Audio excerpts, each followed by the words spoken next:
place that we're standing on is known as the village of Sanak, or Sanak Olchamea. Olchamea is people, or the village, in our Snatchum, our language.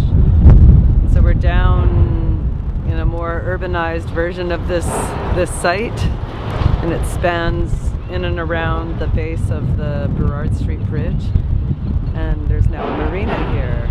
At the time that August Jack Katsalano and his wife Swanamia lived in this area here, in this village, on these shores, there were different things growing here. I've just been kind of giggling about the strange orchard that we're standing around, and how they're a mixed match of trees from different cultures. But even these grasses, not all of them are indigenous, and not all of the life around the shoreline here is from here. And originally there would have been large camas beds, which means there were Gary oaks, and of course buttercup, because that's the ecological system of camas. And you know, I've heard a lot of stories about the foods that used to grow here, and the village that was here that was burnt down because this was originally going to be used as a port for exporting things, and it became actually more of a marina, a series of ports. False Creek was filled in to create land to build on. So it's changed the whole ecological structure, the environmental structure of this land. And I mean, I know that things change and things happen naturally. We look at avalanches, we look at, you know, those shifting plates, we look at earthquakes, we look at tsunamis, and all these things, yes, do happen. But this city has really undergone a big facelift, and it's all been forced upon, not by nature itself, but by humans altering the waterways. And that's seen very strongly over in Burrard Inlet, where many of our wetlands have been tampered with, just like this has. And there's a great deal of wildlife that doesn't grow here anymore, but you know, what I do is just kind of look at it in the perspective of there's a lot we can do to change that. We have the tools to make a difference here and put back the plants that once lived here, and see how that affects the ecology once again. And if it does bring back species, other species at risk, that is a very positive thing. So what's amazing about this place to me is that my special connection to it happened when my daughter was born, when I was pregnant with her, actually, where this name kept coming through a dream, and I didn't say the name out loud until I gave birth. And when I gave birth, it was like, I ended up saying her name 3 times, and in our cultural way of introducing people, that's how we do that in our spiritual way. When we introduce a traditional name, we introduce it 3 times so people learn it. So by the 3rd time, you know, all my family was all like, okay, we don't know what you said, but what's her English name? And I'm like, she doesn't get an English name because we're not English. So I just want to really honor the ancestors. I kept seeing the sunlight dancing on the water, like I'd see the sun either rising or falling, or I'd see moonlight. So it was always light from the sun or the moon that was lighting up the water. So her name to me is the sun and moonlight dancing on the water. And so a lot of times when I see, if I'm not around my daughter and I'm out somewhere and I see a sunset and the sunlight is tremendous on the water, I'm like, there's the Sanakula effect, and you know, she's always with me, so it's pretty awesome. But I was able to learn, because of her name, I was able to learn that this was a village, and I spoke to one of the young chiefs in my community that knew the history, and he shared the stories, some stories of this place, and how it was a vibrant village, and all of the different nations around here stopped through here. It would have been, because we have other places into before you hit the big ocean, when you go out in between the 2 beaches of Ambleside and of Jericho and Spanish Banks and Locarno. All of those are laden with different village sites of the Squamish people, and one of them being Ialmuch, which is the place of all our mighty warriors that would pretty much battle people to death if they came on the shores and were looking for a fight. So you get, most of our warriors would have already caught the bad guys by then, and this would become more of a place of peace and gathering, and people would come and hang out in this village site for weeks at a time from other places.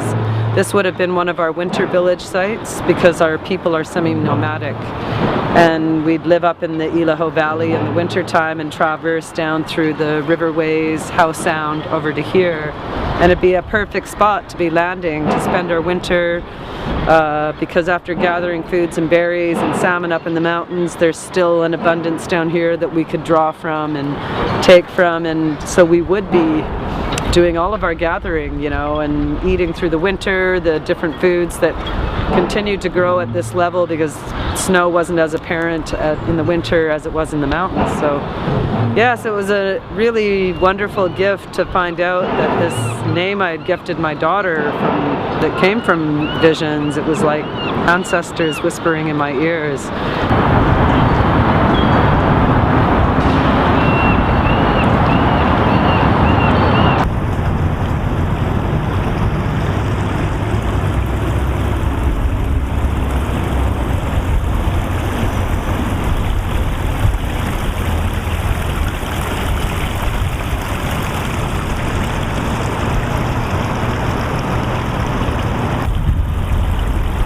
How many times around the city I walk around in places where I know there's underground streams and they just appear, the water just appears, because it always finds its way to the surface no matter what, which is an amazing thing. It's such resilience of our land and of the water itself, finding its way back to the surface and being able to come out. I hadn't mentioned it before, but my people, the Squamish people, are known as the people of the good, clean drinking water. So we are people of the water. We are people of, like, water is everything to us. Water is life. And having said that, a big part of it isn't just about the sustenance it feeds us and fills us with. It's the abundance of salmon that it continues to have brought us for centuries. And with the burying of all these streams around Vancouver, it's a big reason why we've seen a lot of salmon along the Pacific Northwest coast disappear. Because most people know for thousands of years now, salmon go back to their original home. And when you've destroyed an entire city full of salmon beds, like, imagine the millions of salmon, maybe even billions of salmon that we've lost through burying these streams around Vancouver, creating what now people refer to as the lost streams of Vancouver. This is what they are like. They just pop out and present themselves.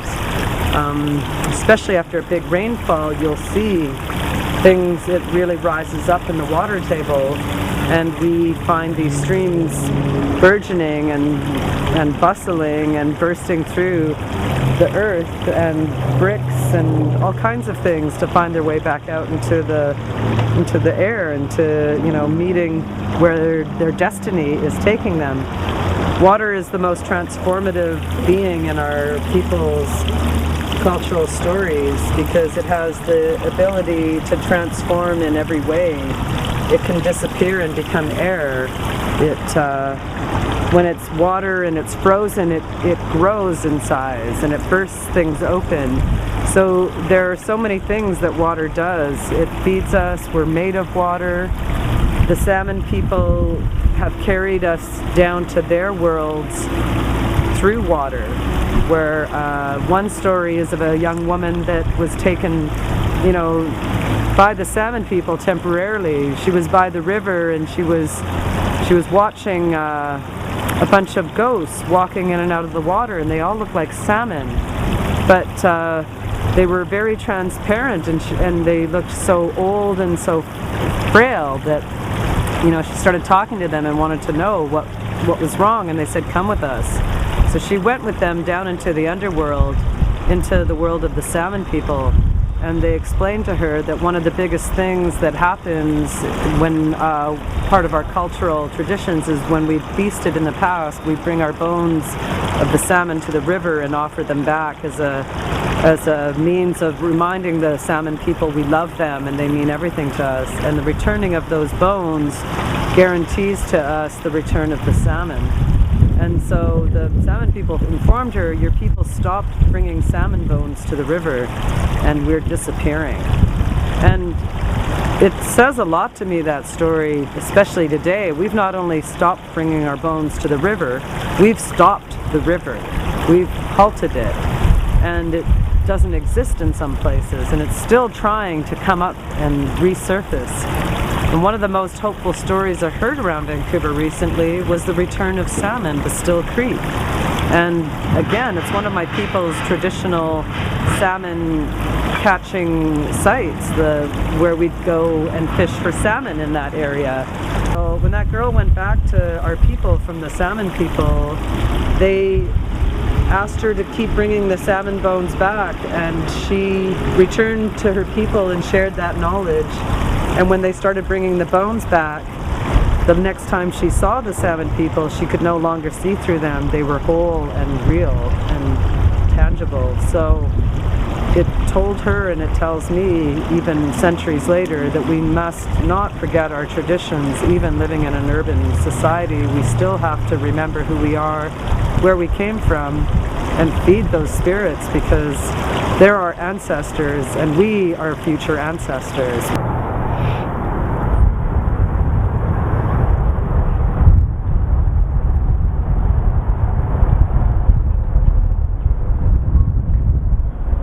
So it's really awesome being at Trout Lake, because it's one of those odd places that you find in Vancouver where the tampering that humans did actually made it a better place. And by that I mean that this was always a wetlands spot. It was always a spot, there were actually beginning stages of a bog forming here at the time. There were cranberries, and don't see the cranberry as much, but you do see Labrador tea remnants still growing in and around the edges of this little lake, which is really awesome. So it leads me to believe that the environment here was quite marshy and working towards a bog-like state around the time of European culture hitting here. As a First Nations person from here, I can come here and really visualize a lot of what the past landscape looked like at a time when there were elk wandering through here, bears and cougars. Those were the predatory animals, some moose. So, the wildlife was plenty. Indigenous people being able to eat more than salmon, although we're kind of at the edge of where some of those salmon streams were that were buried by the lost stream idea, where they were covered over. This place, Trout Lake, is so fantastic. It's one of those meeting points between like the Mutsqueam and the Squamish and the Tsleil-Waututh, where we would have all been in this area, camped out, hunting and gathering. Again, the berries, the amount of different indigenous berries that still grow around here, and the different types of medicines, willows, and not just the grandiose weeping willows that exist all over the park, but the red willow, which is, oozier bark. So it's these beautiful, beautiful stands of medicine all around this park that still exist. It's quite well taken care of in that way, but it's still an urban environment that gets entrenched with garbage and waste, and people are lazy compared to animals. I mean, animals clean up their area. They pretty much spend all their time cleaning around them. And the most, cleanest parts of this park are the places that the animals hang out. Because even walking down here through the park, I could see garbage so we really have to put more love and care into this environment, and try to bring ourselves back to the past and think about those times of the berry camps and the you know, the times that we were hunting on the land here and sharing some food together and talking about the good things that that the earth provides to us, because it still does try to do that. It's encroached, you know, with urbanization and with this city, and water becomes such a sacred place to be at any time. Again, we're lucky in Vancouver because we can go in many directions and find salt water and fresh water, moving water, still water.